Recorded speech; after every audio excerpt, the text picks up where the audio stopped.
السلام علیکم ورحمۃ اللہ وبرکاتہ۔ عزیز طلباء، آج ہم اسلامیات لازمی کا لیکچر نمبر 9 اور عقیدہ رسالت کا لیکچر نمبر 3 یعنی رسالت محمدی کی امتیازی خصوصیات پڑھنے جا رہے ہیں۔ عزیز طلباء، یہ جو آج سوال ہم پڑھیں گے یہ ہمارے گجرانوالہ بورڈ کا انتہائی مشہور و معروف سوال ہے۔ MCQs ہوں، شارٹ کویشچن ہوں، لانگ کویشچن ہوں، تینوں طرح کے سوالات بورڈ کے پیپر میں اس حصے میں سے ڈالے جاتے ہیں، اور یہ سوال انتہائی مشہور و معروف ہے۔ آپ 5 سالہ پیپر اٹھا کے دیکھیں گجرانوالہ بورڈ کے، تو اس میں 5 سالہ پیپر میں آپ کو 3 مرتبہ یہ سوال رپیٹ ہوتا ہوا ضرور نظر آئے گا، اور کوئی ایسا پیپر نہیں ہوگا کہ MCQs شارٹ کویشچن اس حصے میں سے نہ آئے ہوں۔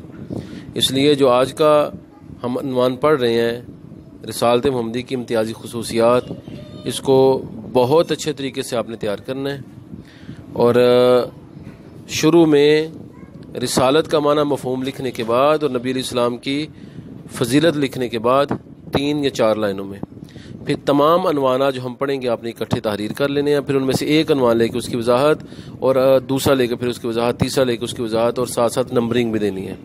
اور یہ بات یاد رکھنی ہے کہ ہر عنوان میں قرآنی آیت یا حدیث موجود ہو جو اس عنوان اور اس خصوصیت کو بیان کر رہی ہو۔ عزیز طلباء، ہم پڑھ چکے ہیں کہ رسالت کا معنی پیغام پہنچانا ہے، پیغام پہنچانے والے کو رسول کہتے ہیں۔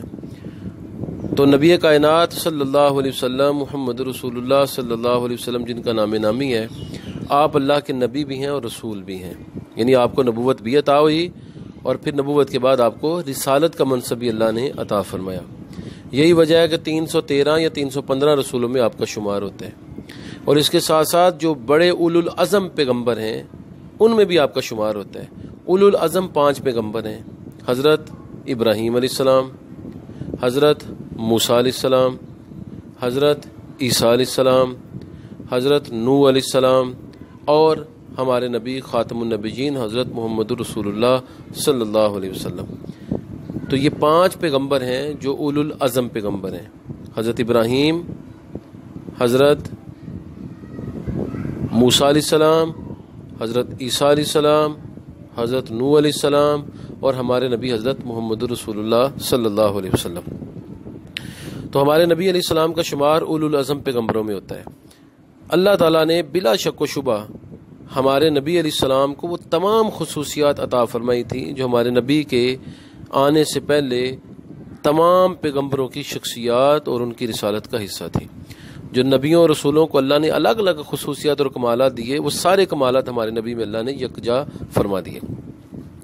ہمارے نبی کی پہلی خصوصیت ہے کہ ہمارے نبی علیہ السلام کی شریعت عمومیت کی حامل ہے، یعنی آپ علیہ الصلوۃ والتسلیم تمام جہانوں کے نبی بن کر تشریف لائے ہیں، جیسا کہ قرآن کریم میں سورہ اعراف میں اللہ فرماتا ہے: قل یا ایھا الناس انی رسول اللہ الیکم جمیعا، کہہ دیجیے اے لوگو میں تم سب کی طرف اللہ کا رسول بن کر آیا ہوں۔ ہمارے نبی علیہ السلام سے پہلے جو انبیاء تشریف لائے وہ کسی خاص قوم، خاص علاقے کے لیے نبی بن کر آتے، جبکہ خاتم الانبیاء صلی اللہ علیہ وسلم تمام انسانیت کے لیے نبی اور رسول بن کر تشریف لائے۔ تو یہ ہمارے نبی کی رسالت کی پہلی خصوصیت ہے۔ دوسری خصوصیت ہے تکمیل دین۔ اللہ تعالیٰ نے ہر قوم کو زندگی گزارنے کا طریقہ اور قوانین عطا فرمائے، عصری تقاضوں اور جغرافیائی حالات کے مطابق ان میں رد و بدل بھی ہوتا رہا، حتیٰ کہ یہ کام شریعت محمدی پر ترقی کرتے ہوئے اپنی تکمیل تک پہنچ گیا۔ دین اسلام ہمیشہ رہنے والا دین ہے، اس کے بنیادی اصول اور قواعد اور ضوابط ہمیشہ وہی رہیں گے جو اللہ نے قرآن کریم اور ہمارے نبی نے اپنی احادیث میں بیان کی ہیں، کیونکہ شریعت نے اپنا ارتقائی سلسلہ اپنے کمال تک پہنچا دیا، اور رسالت محمدی و شریعت محمدی پر وہ ارتقائی مرحلہ جو ہے وہ تکمیل تک پہنچ چکا ہے۔ تو ہمارے نبی علیہ السلام پر اللہ نے دین کی تکمیل فرما دی ہے۔ اسی بات کو اللہ تعالیٰ نے سورہ مائدہ آیت نمبر 3 میں یوں بیان کیا ہے: اعوذ باللہ من الشیطان الرجیم، بسم اللہ الرحمن الرحیم، الیوم اکملت لکم دینکم، آج میں نے تمہارے لیے تمہارا دین مکمل کر دیا ہے، واتممت علیکم نعمتی، اور تم پر اپنی نعمت پوری کر دی ہے، وردیت لکم الاسلام دینا، اور دین اسلام کو تمہارے لیے پسند کر لیا ہے۔ تو ہمارے نبی کی رسالت کی دوسری خصوصیت ہے کہ آپ کا دین کامل ہے، مکمل ہے۔ رسول اللہ صلی اللہ علیہ وسلم کی رسالت کی تیسری خصوصیت ہے کہ آپ نے سابقہ شریعتوں کو منسوخ کر دیا ہے۔ عزیز طلباء، ایک ناسخ ہوتا ہے اور ایک منسوخ ہوتا ہے۔ سابقہ حکم، پرانا حکم جسے ختم کر دیا جائے اسے منسوخ کہتے ہیں، اور نیا حکم جس پہ عمل کرنا لازم ہو اس کو ناسخ کہتے ہیں۔ عام مثال میں آپ سمجھیے کہ پہلے حکم یہ تھا کہ آگ پر پکی ہوئی چیز کھانے سے وضو ٹوٹ جاتا ہے، اور بعد میں حکم آ گیا کہ آگ پر پکی ہوئی چیز کھانے سے وضو نہیں ٹوٹتا، صرف آپ کا کولی کر لینا کافی ہے۔ تو پہلا حکم جو تھا کہ آگ پر پکی ہوئی چیز کھانے سے وضو ٹوٹ جاتا ہے وہ منسوخ ہو گیا، اور نیا حکم آ گیا کہ آگ پر پکی ہوئی چیز کھانے سے وضو نہیں ٹوٹتا، البتہ نماز یا تلاوت کرنے کے لیے کولی کر لینی چاہیے۔ وضو آپ نے اگر پہلے کیا ہے تو آپ کا وہ وضو برقرار رہے گا، اس وجہ سے آپ کا وضو ختم نہیں ہوگا۔ تو پہلا حکم تھا منسوخ، اور جو نیا حکم آیا وہ ہے ناسخ۔ تو عزیز طلباء، ہمارے نبی علیہ السلام کی شریعت نے سابقہ تمام شریعتوں کو منسوخ کر دیا، اور ہمارے نبی علیہ السلام کی شریعت ناسخ شریعت ہے۔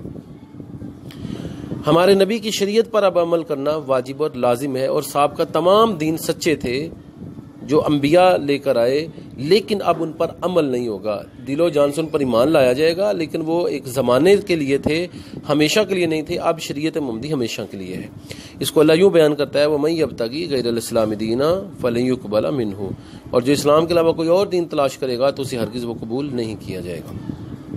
عزیز طلباء، ہمارے نبی کی رسالت کی چوتھی خصوصیت ہے عالمگیریت۔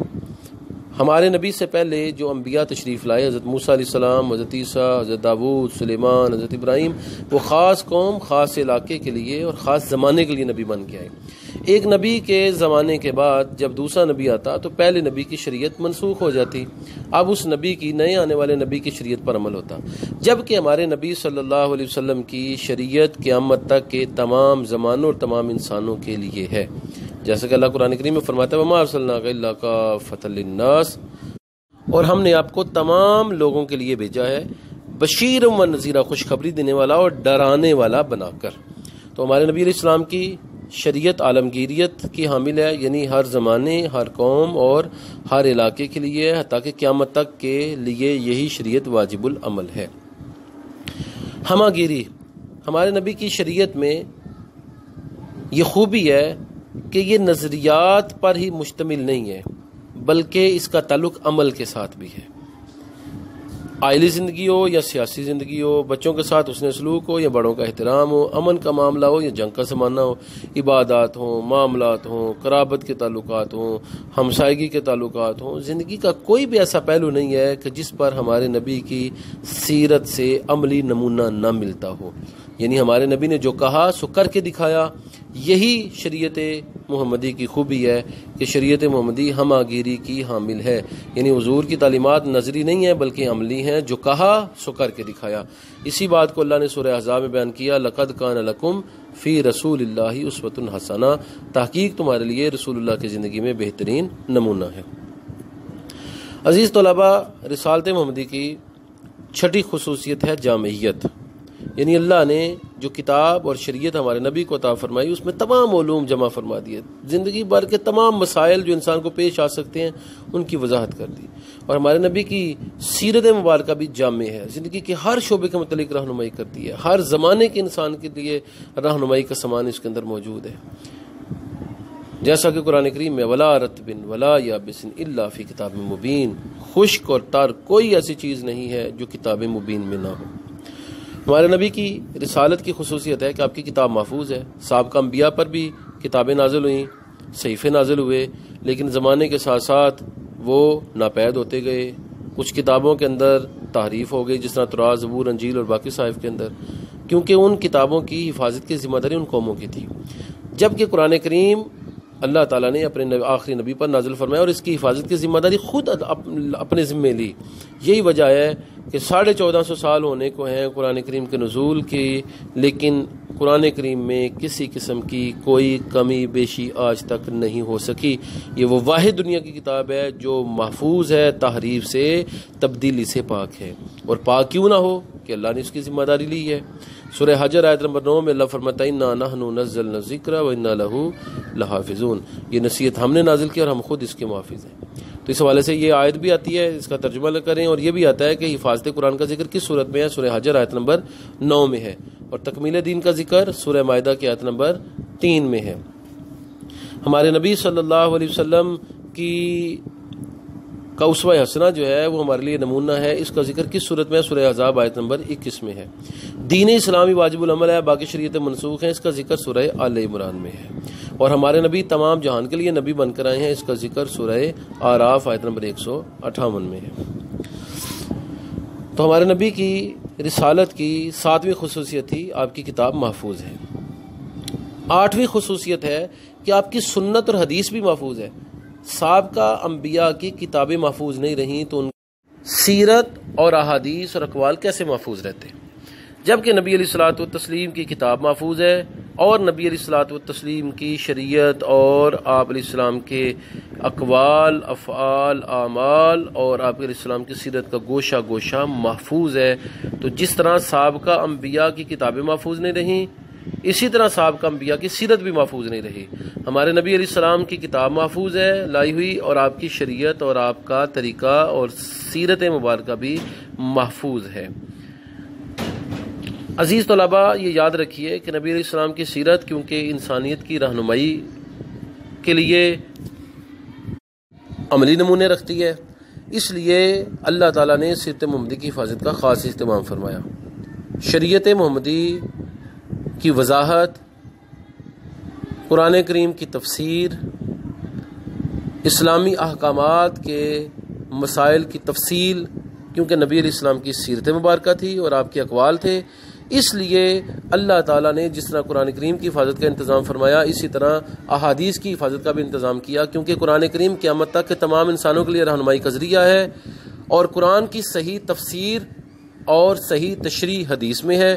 اس لیے اللہ تعالیٰ نے قرآن کریم کی تفسیر اور تشریح کی بھی حفاظت فرمائی، جو کہ حدیث کی صورت میں ہے، تاکہ قیامت تک کے لوگ اس سے رہنمائی حاصل کریں۔ عزیز طلباء، اس معاملے کے لیے اللہ تعالیٰ نے ہر زمانے میں محدثین کی ایک جماعت پیدا کی، جنہوں نے نبی علیہ السلام کے اقوال اور افعال کو محفوظ رکھا اور اپنی زندگیاں اس کام کے لیے وقف کر دیں۔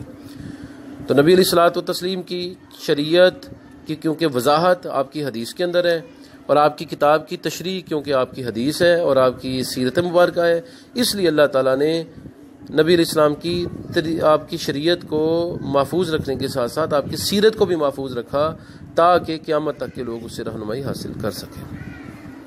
نبی کائنات صلی اللہ علیہ وسلم کی رسالت کی خصوصیت ایک یہ ہے کہ آپ کو آخری الہامی کتاب عطا کی گئی، کیونکہ نبی علیہ السلام آخری نبی، آپ کی شریعت آخری شریعت ہے، اس لیے آپ کو آخری الہامی کتاب عطا کی گئی جو کہ قرآن کریم ہے۔ نبی علیہ السلام کا ارشاد ہے، میں آخری نبی ہوں، میرے بعد کوئی نبی نہیں، اور میری کتاب آخری ہے اور اس کے بعد کوئی کتاب نازل نہیں ہوگی۔ عزیز طلباء، نبی علیہ السلام کی رسالت کی ایک خصوصیت یہ ہے کہ آپ علیہ السلام آخری نبی ہیں۔ ختم نبوت پر ایمان بہت ضروری ہے۔ ختم کا معنی ہے مہر لگانا، کام کو انجام تک پہنچانا۔ ختم نبوت کا مفہوم یہ ہے کہ جو نبوت کا سلسلہ حضرت آدم سے چلا تھا، وہ آخری نبی محمد رسول اللہ صلی اللہ علیہ وسلم پر آ کر اپنے اختتام تک پہنچ گیا۔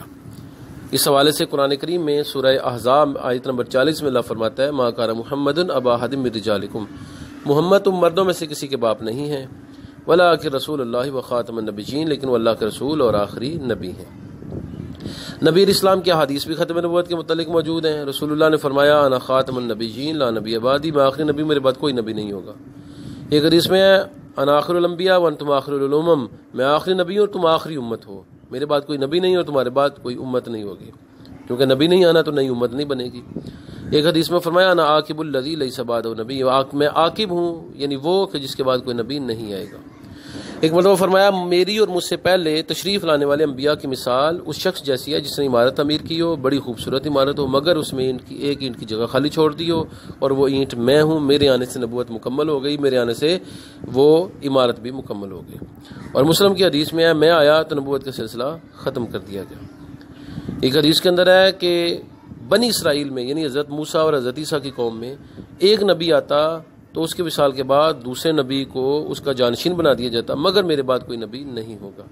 اور ایک حدیث میں میرے بعد 40 اور بعض روایات میں 30 ایسے بدبخت کذاب دجال قسم کے لوگ ہوں گے جو نبی ہونے کا دعویٰ کریں گے، حالانکہ وہ جھوٹے ہوں گے، اللہ نے ان کو نبوت دی نہیں، کیونکہ نبوت تو میرے اوپر اللہ نے ختم کر دی ہے۔ عزیز طلباء، جس طرح عقیدہ ختم نبوت قرآن کریم کی آیت سے ثابت ہے، احادیث سے ثابت ہے، اسی طرح امت کے اجماع سے بھی ثابت ہے۔ پوری امت کا یہ نظریہ ہے کہ نبی صلی اللہ علیہ وسلم اللہ کے آخری نبی اور رسول ہیں، آپ کے بعد کسی قسم کا کوئی نبی، کوئی کتاب، کوئی شریعت نہیں آ سکتی۔ یہی وجہ ہے کہ حضرت ابوبکر کے دور میں جب مسیلمہ کذاب، اسود عنسی، طلحہ، شجاع وغیرہ نے نبوت کے جھوٹے دعوے کیے تو حضرت ابوبکر صدیق نے ان کے خلاف علم جہاد بلند کیا اور جہاد کیا گیا اور ان لوگوں کو کفر کردار تک پہنچایا گیا۔ حضرت ابوبکر کے دور میں جنگ یمامہ ہوئی۔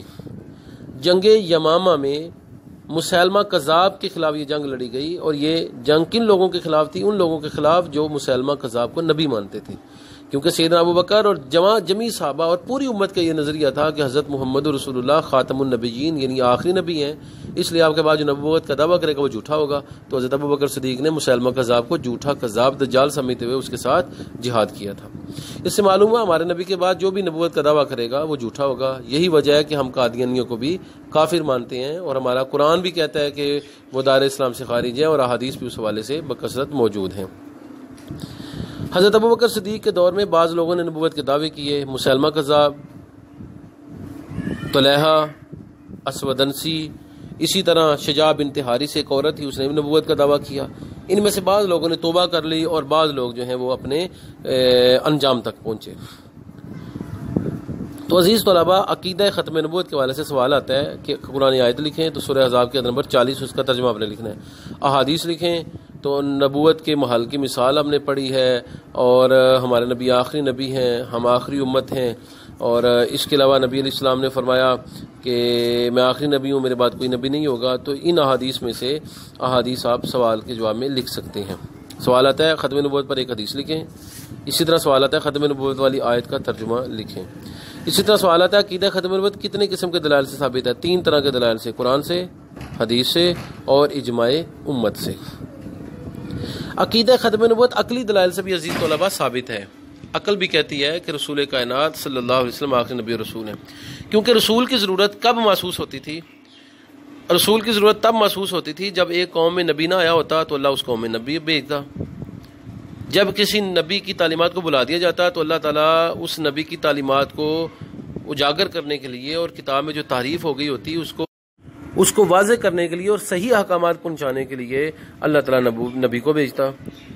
پھر کسی نبی کی تعلیمات نامکمل ہوتی تو نبوت کی تعلیمات کو مکمل کرنے کے لیے نیا نبی آتا، ایک نبی کی مدد کے لیے نیا نبی آتا۔ تو عزیز طلباء، یہ 4 وجوہات نبی آنے کی، آج ان چاروں میں سے کوئی ایک بھی نہیں پائی جاتی۔ مثلا ہم الحمدللہ وہ قوم ہے، ہمیں نبی آیا ہے اس لیے نئے نبی کی ضرورت نہیں ہے، ہمارے نبی کی تعلیمات کو بلا نہیں دیا گیا، کتاب بھی الحمدللہ محفوظ ہے، کتاب مکمل بھی ہے اور دین بھی مکمل ہے، اس لیے نبی کی مدد کے لیے نئے نبی کی ضرورت بھی نہیں ہے۔ تو یہ چاروں وجوہات جو کسی نبی کے آنے کا سبب بن سکتی تھیں اور بنتی رہی ہیں، ہمارے نبی کے آنے سے ان میں سے کوئی بھی وجوہ اب نہیں پائی جاتی اور نہ پائی جائے گی، اس لیے اللہ تعالیٰ نے نبوت ہمارے نبی پر مکمل فرما دی ہے۔ تو نبوت نبی کائنات صلی اللہ علیہ وسلم پر اپنی تکمیل تک پہنچی ہے، یہ عقل سے بھی ثابت ہے اور شریعت کے احکام سے بھی ثابت ہے۔ عزیز طلباء، آپ کو معلوم ہے کہ پاک و ہند میں مرزا غلام احمد قادیانی نے بر صغیر میں نبوت کا دعویٰ کیا تھا، اور یہ بدبخت جو ہے وہ انگریز کے ایما پر اس نے نبوت کا دعویٰ کیا اور اپنی نبوت کو چمکانے کے لیے پھر اس نے بڑے ہیلے بہانے کیے۔ تو اس کو ماننے والے مرزائی قادیانی کہلاتے ہیں، اور یہ دونوں کافر ہیں۔ عزیز طلبہ، آج ہم نے نبی کائنات صلی اللہ علیہ وسلم کی رسالت کی خصوصیات پڑھی. ہم نے پڑھا کہ جو خصوصیات اللہ نے سارے نبیوں کو دی تھی وہ اللہ نے ہمارے نبی علیہ السلام کی ایک شخصیت میں جمع فرما دی. ہم نے پڑھا کہ ہمارے نبی علیہ السلام پر دین مکمل ہو گیا اور سورہ مائدہ کے آیت نمبر 3 کا ترجمہ پڑھا. پھر ہم نے پڑھا ہمارے نبی علیہ السلام کا دین تمام انسانیت کے لیے ہے، سورہ اعراف کی آیت نمبر 158 کا ترجمہ ساتھ پڑھا. پھر پڑھا کہ سابقہ تمام شریعتیں منسوخ ہو گئیں، اب ہمارے نبی کی شریعت پر عمل ہوگا. آیت نمبر 85 پڑھی سورہ آل عمران کی. پھر ہم نے پڑھا کہ ہمارے نبی علیہ السلام عالمگیر نبی ہیں اور آپ کی شریعت عالمگیر ہے، اس پر ہم نے سورہ سبا کی آیت نمبر 28 پڑھی. پھر ہم نے پڑھا ہمارے نبی نے جو کہا اس پہ عمل کر کے دکھایا، یعنی آپ کی شریعت ہماگیری کی حامل ہے، اس پر ہم نے سورہ احزاب کے نمبر 21 پڑھی. ہمارے نبی کی شریعت جامع شریعت ہے، سورہ انعام کے نمبر 59 پڑھی. ہمارے نبی کی کتاب محفوظ ہے، سورہ حجر کے نمبر 9 پڑھی. جس طرح ہمارے نبی کی کتاب محفوظ ہے اسی طرح حدیث بھی محفوظ ہے، کیونکہ حدیث قرآن کی تشریح ہے، قرآن قیامت تک کے لیے ہدایت ہے، تو حدیث کا بھی محفوظ رکھنا ضروری تھا تاکہ قیامت تک کے لوگ قرآن کریم سے حدیث کی بدولت نفع اور فائدہ حاصل کر سکیں اور قرآن کو سمجھ سکیں، فہم حاصل کر سکیں. پھر ہم نے پڑھا کہ نبی کائنات صلی اللہ علیہ وسلم آخری نبی اور رسول ہیں، اور پھر ہم نے ہمارے نبی علیہ السلام کی ختم نبوت کا نظریہ قرآن کریم، احادیث سے، اجماع امت سے پڑھا اور عقلی دلائل پڑھے اور جھوٹے نبیوں میں سے چند ایک کے نام پڑھے. پھر ہم نے یہ بھی پڑھا کہ ہمارے نبی علیہ السلام کی جو کتاب ہے وہ آخری الہامی کتاب ہے.